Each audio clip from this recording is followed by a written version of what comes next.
A very good afternoon to you and many thanks for joining us. You're watching news updates coming to you live on Politics and Business Television Abuja. I am Omike Joseph Matthew. The federal government has filed charges against the former Kaduna State Governor Nasir El-Rufai. The charge dated February 16, 2026 lists the federal government of Nigeria as complainant and El-Rufai as defendant. According to court documents, the prosecution claimed that on February 13, 2026, while appearing as a guest on Arise TV's primetime program in Abuja, El-Rufai admitted that he and others unlawfully intercepted the phone communications of the National Security Advisor, Nuhu Ribadu.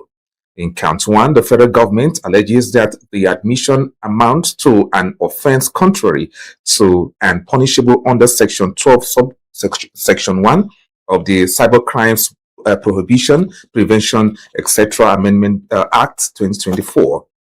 Count 2 alleges that El-Rufai stated during the same interview that he knew and related with individuals who unlawfully intercepted Ribado's phone communications but failed to report them to relevant security agencies, contrary to Section 27B of the Cybercrimes Amendments Act 2024. The third count also claimed that El-Rufai and others still at large sometime in 2026 in Abuja used technical equipment or systems to unlawfully intercept the National Security Advisor's phone communications, an act said to have compromised public safety and national security contrary to Section 131 subsection 2 of the Nigerian Communications Act 2003.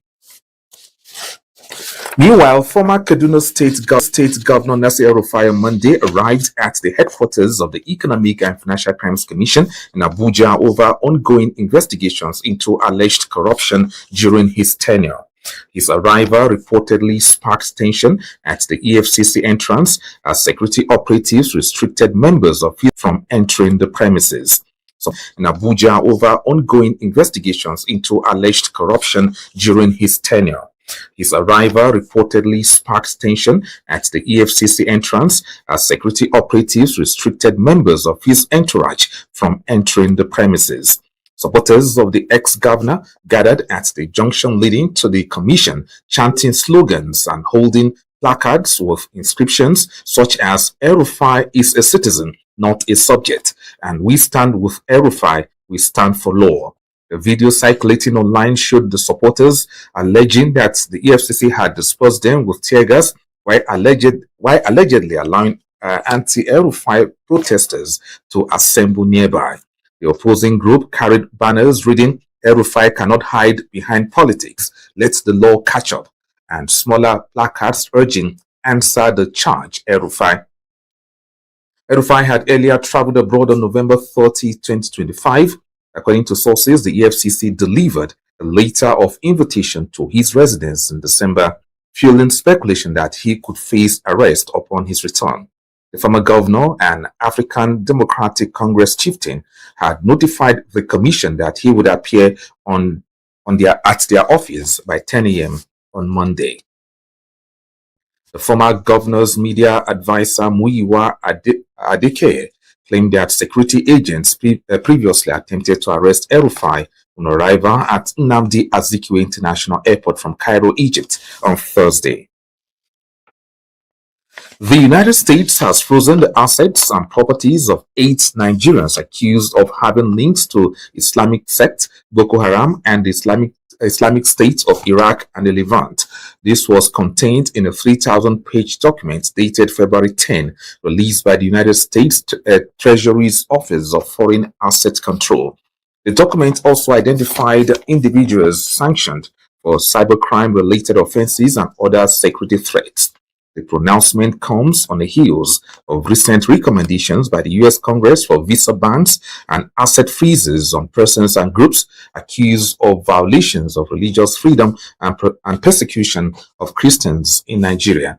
The former governor of Kano State, Rabi Kwankwaso, the Maiti Allah Cattle Breeders Association of Nigeria, and Maiti Allah Cattle Hurry were recommended by United States lawmakers for visa bans and asset freezes. The OFAC document, titled "Specially Designated Nationals and Blocked Persons List," detailed individuals of other nationalities and entities whose assets have been frozen, serving as a reference tool. It also provided notice of action taken against especially designated nationals whose property and interests were blocked as part of counter-terrorism efforts. According to OFAC, the move forms part of its broader efforts to block the property and interests of specially designated nationals and prevent financial dealings with them. Hajiya Aisha Mohammed Sidi Ali, widow of late media veteran and renowned broadcaster Mohammed Sidi Ali, has passed away at the age of 97 in Abuja. Her death marked the end of a long life devoted to family, faith, and community service. The news of her passing was conveyed to the public by the Arewa Youth for Peace and Security following a condolence visit to the family residence in Abuja. Speaking during the visit, the Secretary General of the group, Comrade Salihu Ntata Mahmood, described the late matriarch as a compassionate and selfless woman who dedicated much of her life to uplifting the less privileged. According to Mahmood, Hajiya Aisha was widely respected for her humility, generosity, and unwavering commitment to her religious obligations. He noted that beyond being the wife of a respected broadcasting icon, she carved her own identity as a pillar of support within her community, often extending kindness and assistance to widows, orphans, and vulnerable families. Her family sources disclosed that she is survived by several children: Hajiya Fatima Sidi Ali, Hajiya Hadiza Sidi Ali, Alhaji Hamid Sidi Ali, the Majindadi Sarikin Sharafia, Hakama Sidi Ali, acting director of corporate communications at CBN. Grandchildren among them is Khadija Mohammed Sidi Ali, a former staff member of Montage Television and Daily Trust Abuja. Friends, associates, and well-wishers have continued to pay tribute to Hajiya Aisha's legacy, remembering her as a devoted mother and grandmother whose life exemplified grace, dignity, and service. Funeral arrangements are expected to be announced by the family in accordance with Islamic rites. That will be all for now. I am Omike Joseph Matthew. Do have a lovely day. Bye.